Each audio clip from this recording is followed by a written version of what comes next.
NCP Sharad Pawar की रहेगी या अजीत पवार की? पिछले 6 महीने से इस सवाल की चर्चा महाराष्ट्र के सियासी गलियारों में हो रही थी। अब चुनाव आयोग ने इस मामले में अपना फैसला सुना दिया है।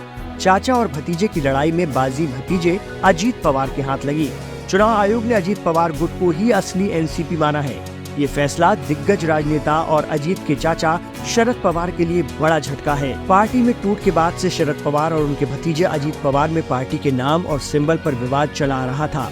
चुनाव आयोग के आज के फैसले के बाद इस विवाद पर विराम लग गया है। 6 महीने से अधिक समय तक चली 10 से अधिक सुनवाई के बाद चुनाव आयोग ने एनसीपी में विवाद का निपटारा कर दिया। आयोग ने अजीत पवार के नेतृत्व वाले गुट के पक्ष में फैसला सुनाया, यानी अब एनसीपी नाम और चुनाव चिन्ह घड़ी अजीत पवार के पास रहेगा। महाराष्ट्र से राज्यसभा की 6 सीटों के लिए चुनाव की समय सीमा को ध्यान में रखते हुए शरद पवार गुट को चुनाव संचालन नियम 1961 के नियम 39 AA का पालन करने के लिए विशेष रियायत दी गई है। उन्हें 7 फरवरी शाम तक नई पार्टी गठन के लिए 3 नाम देने को कहा गया है।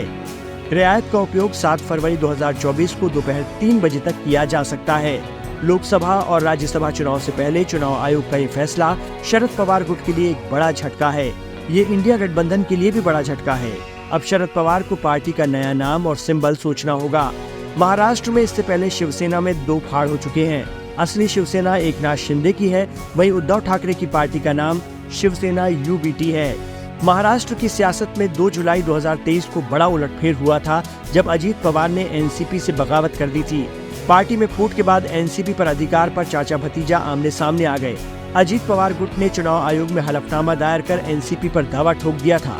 वहीं शरद पवार खेमे ने भी चुनाव आयोग में एक कैविएट दायर कर अनुरोध किया था कि पार्टी की लड़ाई के संबंध में कोई भी निर्देश पारित करने से पहले उनकी बात सुनी जाए।